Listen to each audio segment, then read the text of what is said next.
નારાયણે પરમ એકાંતિક, પરમ ભાગવત કે સાચા સત્પુરુષ દ્વારા પ્રગટ રહેવાનો કોલ આપીને તથા એ કોલ પ્રમાણે સત્પુરુષની શૃંખલા સર્જીને સમસ્ત સૃષ્ટિ પર મહાન ઉપકાર કર્યો છે.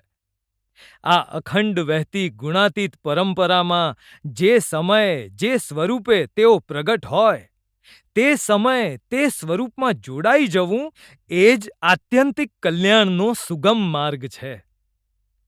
ભગવાન સ્વામિનારાયણ પ્રસ્થાપિત આ ગુરુ પરંપરામાં પ્રથમ ગુણાતીતાનંદ સ્વામી પછી જે સત્પુરુષ આવે છે તે છે પ્રાગજી ભક્ત અર્થાત ભગતજી મહારાજ. ભગતજી મહારાજની એકાંતિક સ્થિતિ જોઈ ગુણાતીતાનંદ સ્વામી બોલેલા કે કેળે તો કેળા પાકે પણ આજ તો થોરે કેળા પાક્યા છે. તે શું? તો આ પ્રાગજી તે દરજીનો છોકરો, પણ શ્રીજી મહારાજની મૂર્તિમાં મોટા મોટા યોગીઓને પણ દુર્લભ એવો દ્રઢ યોગાભ્યાસ સિદ્ધ કરીને મન ઇન્દ્રિયો તેણે વશ કર્યા છે અને ત્રણેય અવસ્થામાં અખંડ ભજન કરે છે. એ તો અનાદિનો જ ભક્ત છે અને તેથી જ અમારી અનુવૃત્તિ પાળી શક્યો છે.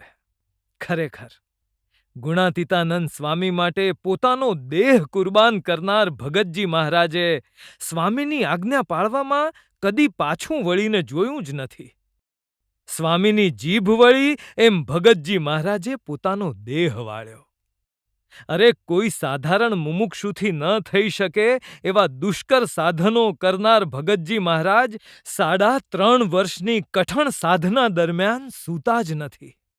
આવી પરિસ્થિતિમાં જૂનાગઢમાં બાંધકામનું કામ ચાલતું, તેમાં 10 માણસોનું કામ તેઓ એકલા કરતા. સારી નરસી કોઈ ક્રિયામાં ના જ નહીં ને!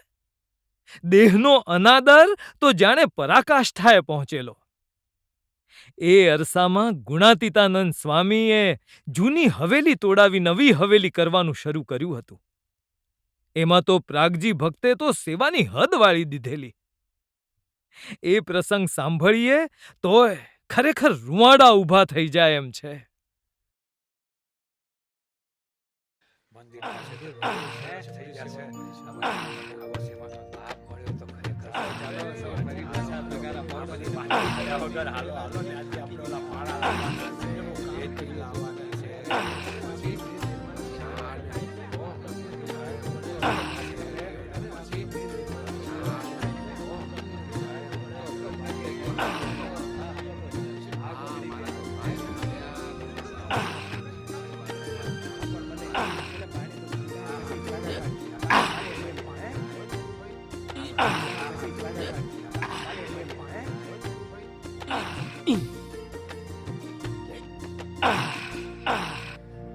પુરુષોત્તમદાસ, મારો આપણે ચરોતરથી સ્વામીનો લાભ લેવા છઠે જુનાગઢ આયા ને ગુણાતીત બાપાએ તો ગજબનું કોમ હેડતું કર્યું છું.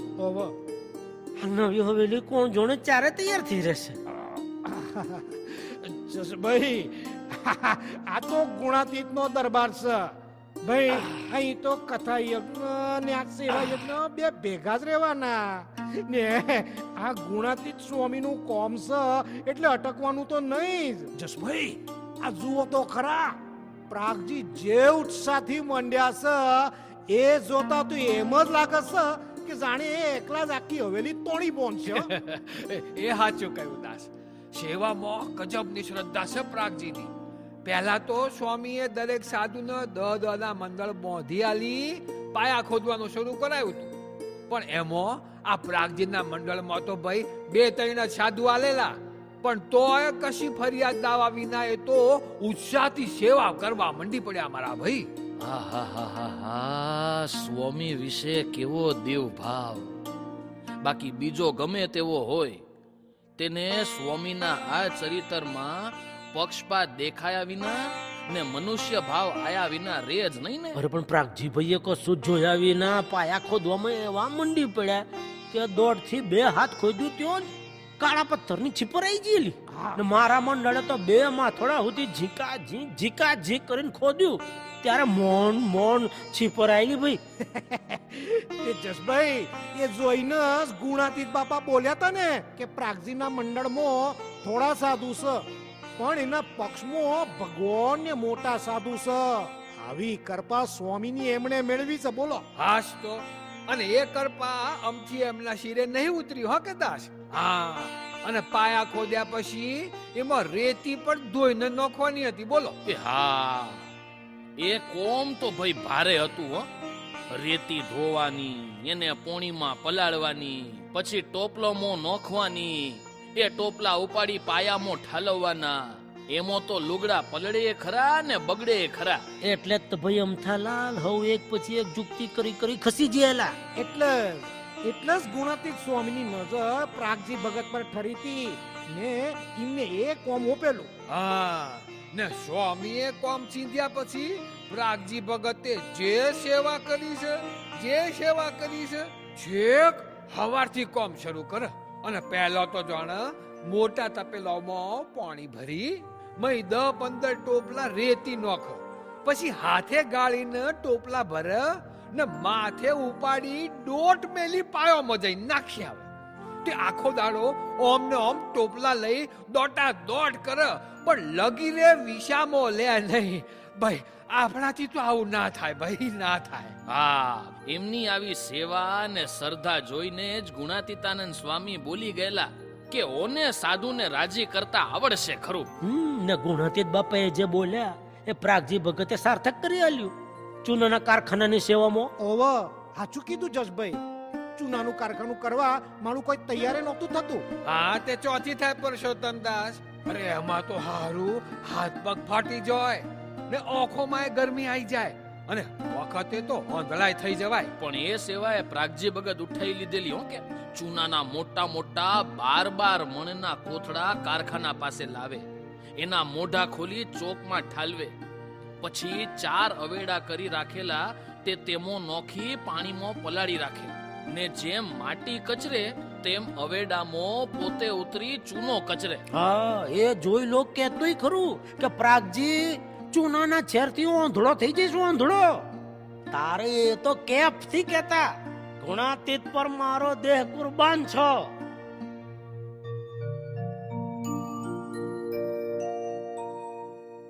સેવાના વ્રતધારી ભગતજી, સેવાના વ્રતધારી.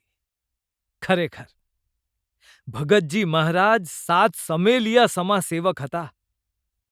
ચંદની સીવવાની હોય કે તગારા પાવડા લઈ પાયા પૂરવાના હોય, વતું કરવાનું હોય કે ઝાડવે ઝાડવે પાણી પાવાનું હોય, તેઓ બધામાં તૈયાર અને બધામાં કુશળ. આવી કુશળતા ભરી અને અપેક્ષા રહિત સેવાઓ કરી પ્રાગજી ભક્તે સાધુનો કસબ સિદ્ધ કરી દીધેલો, એકાંતિક સ્થિતિ પ્રાપ્ત કરી દીધેલી. હા, માન અપમાન में એકતા, સુખ દુઃખ में સમભાવ, એવી સ્થિતિ ધરાવનાર આ ભક્તરાજની ઓળખ જ એ રીતે અપાતી કે સત્સંગમાં જેમનું સૌથી વધુ અપમાન થતું હોય તેમ છતાં લેશ માત્ર ચલાયમાન થયા વગર હાથ જોડી હસ્તે મુખે બધું જ સહન કરે એ ભગતજી.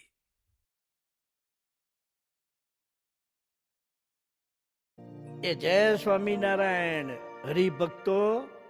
હું કમા શેઠ, ઉનામાં મારું રહેઠાણ. એકવાર સંવત 1921ની સાલમાં ગુણાતીતાનંદ સ્વામીએ મારે ગામ પધારેલા. એમની વાતો સાંભળતો હું એમની સામે જ બેઠો હતો. સ્વામીએ વાતો પૂરી કરીને એટલે પડખે બેઠેલા પ્રાગજી ભગતે મને કહ્યું, શેઠ, ઓ કમા શેઠ, આ સ્વામી મૂળ અક્ષર છે, એમ જાણશો તો અક્ષરધામમાં જવાશે. આ સાંભળતા જ હું તો ઢગી ગયો, એમને વઢવા લાગ્યો ને એટલો બધો ઉશ્કેરાઈ ગયો કે મેં પ્રાગજી ભગતને જાહેરમાં સટાક દઈને ધોલ મારી દીધી. પણ મેં કરેલા આ અપમાનથી પ્રાગજી ભગતના મોઢાની એક રેખાય બદલાઈ નહોતી. મોં પર એવો ને એવો જ આનંદ. તેઓ તો હસતા હસતા ગુણાતીતાનંદ સ્વામી પાસે જઈને બેસી ગયા. પણ આ હું થોડીક જ વારમાં મહારાજની ઈચ્છાથી મને સમાધિ થઈ. અને સમાધિમાં મહારાજ મને કહ્યું, કમા પ્રાગજી ભગતને કેમ ધોલ મારી? એમની પાસે જઈ પગે લાગીને ધોતી ઓઢાડીશ ત્યારે તારો ગુનો માફ થશે. આટલું કહીને મારા તો અદ્રશ્ય થઈ ગયા. સમાધિમાંથી હું જાગ્યો ત્યારે બાપા મારા પશ્ચાતાપનો પાર નહોતો રહ્યો. હો, કોકની ચડવણીથી ને નર્યા અહમ મમતથી હું એક ભયંકર અપરાધ કરી ચૂક્યો હતો. એમાંથી ઉગરવાનો એક જ માર્ગ મહારાજે મને બતાવ્યો. તેથી હું તો ધોતી જોટો લઈને પ્રાગજી ભગત પાસે પહોંચી ગયો. દંડવત પ્રણામ કરી એઓની માફી માંગી, ધોતી ઓઢાડ્યું ત્યારે મને શાંતિ થઈ. પણ વાલા, આ સન્માનના સમયે પણ તેઓના મોં પર એટલો જ આનંદ હતો જેવો આનંદ મેં એમને ધોલ મારી ત્યારે હતો. હું સત્ય સમજી ગયો કે પ્રાગજી ભગતને મને ધોલનું અપમાન કે ધોતિયાનું સન્માન બે એક સમાન જ છે. ઈ વખતે મને બરાબર ગળ બેસી ગઈ કે પ્રાગજી ભગત જેવા તો વર્તમાન કાળે એક જ છે. અરે પ્રાગજી ભગત જેવા તો એક જ છે. હા સભાજનો, વર્તમાન કાળે આ પ્રાગજી ભગત જેવા તો ઈ એક જ હોકે. જય સ્વામિનારાયણ. સૌ સભાસદોને જય સ્વામિનારાયણ. મને ખબર છે કે તમને મારી ઓળખાણ નહીં પડી હોય, પણ હું મહુવા ગામનો વૈદ છું. પ્રસંગ એવો બનેલો કે સંવત 1922ની સાલમાં જ્યારે પ્રાગજી ભગતને સંપ્રદાયમાંથી વિમુખ કરવામાં આવ્યા હતા, એ વખતે ભંડારી સાધુ કુંજ વિહારીદાસે અમને લાડુનું ભાથું બાંધી દીધેલું. પણ ભંડારીની મેલી મુરાદે લાડુમાં કાતિલ ઝેર પણ ભેળવી દીધેલું. ભગતજી તો એ લઈને જુનાગઢથી નીકળ્યા ને હાલતા હાલતા સાવરકુંડલા નજીક નાવલી નદીના કિનારે પહોંચ્યા ને ન્યા એમણે ભાથું ખોલ્યું. ત્યાં જ અંદરથી ઝેરની તીવ્ર ગંધ આવી. ભગતજી બધી વાત સમજી ગયા, પણ કોઈ ઝેર આપે કે અમરત આપે, સાધુતાનું લક્ષણ એ જ કે હંધુય અંગીકાર કરવો. પ્રસાદ માની એમણે થોડું ખાધું ને બાકીનું જમીનમાં ઊંડો ખાડો ખોદી અને દાટી દીધું, જેથી જનાવર પણ ગંધ લઈ ન શકે. રખેને ઝેર ખાઈને બિચારું પશુ મરી જાય તો. પણ એ ઝેર અતિ આકરો હોવાથી પેટમાં હોહરું ઉતર્યું ને ભગતજીને તરત જ બેસુધી આવવા લાગી. માંડ માંડ મહુવા પહોંચ્યા. અહીં સુધી આવતા આવતા તો ભગતજીની પરિસ્થિતિ બહુ જ ગંભીર થઈ ગઈ. આખા ડીલે ફોડલા નીકળ્યા, શરીરની ચામડી ઉખડી ગઈ, ગળું બંધ થઈ ગયું ને કંઈ પણ ખોરાક ખાઈ શકાય એવી સ્થિતિ જ ન રહી. આ જોઈ એમના મોટા ભાઈ નરસિંહભાઈ ગભરાઈ જ ગયા. ઝટપટ મારી પાસે આવ્યા ને કે વૈદરાજ ઝટ કરો, હાલો મારે ઘેર મારા ભાઈને કોકે ઝેર આપી દીધું લાગે છે. હું હાફળો ફાફડો ભગતજીના ઘેર પહોંચ્યો. તબિયત જોઈ તો સ્થિતિ ઘણી જ ભયજનક લાગી. પણ આવા સંજોગોમાં ભગતજી તો શાંતિથી હુતાતા હો. ઝેર આપનાર માટે લેશ પણ દ્વેષ, ઘૃણા એમના શબ્દોમાં કે મોં પર નહોતા.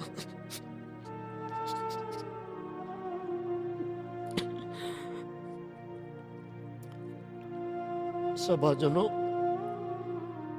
તમને થતું હશે કે આમ અચાનક મને આ હું થઈ ગયું, કેમ હું રડવા માંડ્યો. પણ સત્સંગીઓ, આજે હું મારી મૂર્ખામી પર રડી રહ્યો છું. ભગતજી જેવા જ્ઞાનીને એ વખતે ઓળખી ન હકો ને મેં નરસિંહભાઈને કીધું ઝેરની અસર ઘેરીને ઘણી થઈ છે, માટે 2 રૂપિયા આપો તો દવા કરી મટાડી દો. તો એ બિચારા મને કહે, ભાઈ 2 રૂપિયામાં તો આ ખોરડું ગીરવે મૂક્યું છે, એ છૂટું કરવાના પૈસા નથી તો તમને ક્યાંથી આપું. આ સાંભળીને હું ત્યાંથી હાલી નીકળ્યો. બોલો. પણ પછીથી ખબર પડી કે ઈ જ રાત્રે શ્રીજી મહારાજે ભગતજીને દર્શન દીધા ને ઉપચાર બતાવી એમને હાજા કરી દીધા. જ્યારે આ વિગત મેં સાંભળી એ મારા પસ્તાવાનો પાર ન રહ્યો. હું તો ભાળીને ભૂલ્યો. એનો રંજ હજી આજે હૈયું કોરી ખાય છું.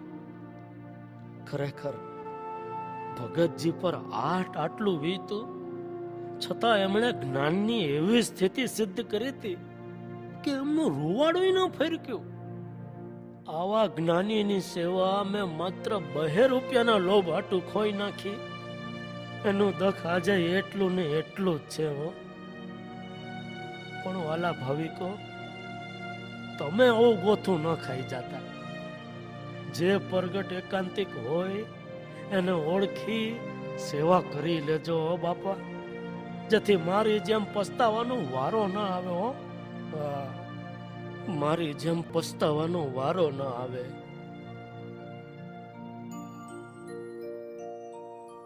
જય સ્વામિનારાયણ. સત્સંગીઓ, આ હમણાં જે વૈદ કહી ગયા તેની વાત હાવ હાચી છે. પ્રગટ એકાંતિકને ઓળખવામાં રખે ગોથું ખાઈ જતા. લ્યો, હું મારો જ અનુભવ કહું. હું પવિત્રાનંદ. શ્રીજી મહારાજના વરદ હસ્તે દીક્ષા લેવાનું સદભાગ મને પ્રાપ્ત થયેલું. તેઓએ મને સ્વીકાર્યો એ એમની કૃપા. પણ મને જો મહુવાના પ્રાગજી દરજી ન મળ્યા હોત તો કદાચ મારું કલ્યાણ અધૂરું રહી જાત. હા, એમણે જ મને મૂળ અક્ષર સ્વરૂપ ગુણાતીતાનંદ સ્વામીની યથાર્થ ઓળખાણ કરાઈ ને કલ્યાણ આડે રહેલી છેલ્લી તંતી પણ કાઢી નાખેલી. જોકે પહેલા તો હું આ વાતનો સખત વિરોધ કરનારો હતો. મેં જ હવની ઉપરવટ જઈ એમને સંવત 1922ની સાલમાં વિમુખ પણ કરાયેલા. પણ એમનું આટલું અપમાન કર્યું તોય એમને સત્સંગનો લેશ પણ અવગુણ આવ્યો નહોતો. ઉલટાનું એમને વિમુખ કર્યા એ જ વર્ષે આચાર્ય મહારાજ ભેળો હું મહુએ ગયેલો ત્યારે રસોઈ માટે ચોખ્ખા સીધાની જરૂર પડી. તેની કોઈ પ્રકારે વ્યવસ્થા થાય તેમ ન લાગતા અમે સૌ મૂંઝવણમાં પડી ગયા હતા. એ વખતે આ પ્રાગજીએ ઘી, તેલ, લોટ, દાળ, ચોખા વગેરે સીધું અમને આલેલું ત્યારે અમે જમવા ભેગા થયેલા. એ ટાણે સૌને થઈ આવ્યું કે આ પ્રાગજી ખરેખરા જ્ઞાની છે. આપણે આટલું અપમાન કર્યું તો એ સર્વોપરી સેવા કરી. મંદિરે આવવાની બંધી કરી તો મંદિરની બહાર બેસીને પણ કથા વાર્તા સાંભળે.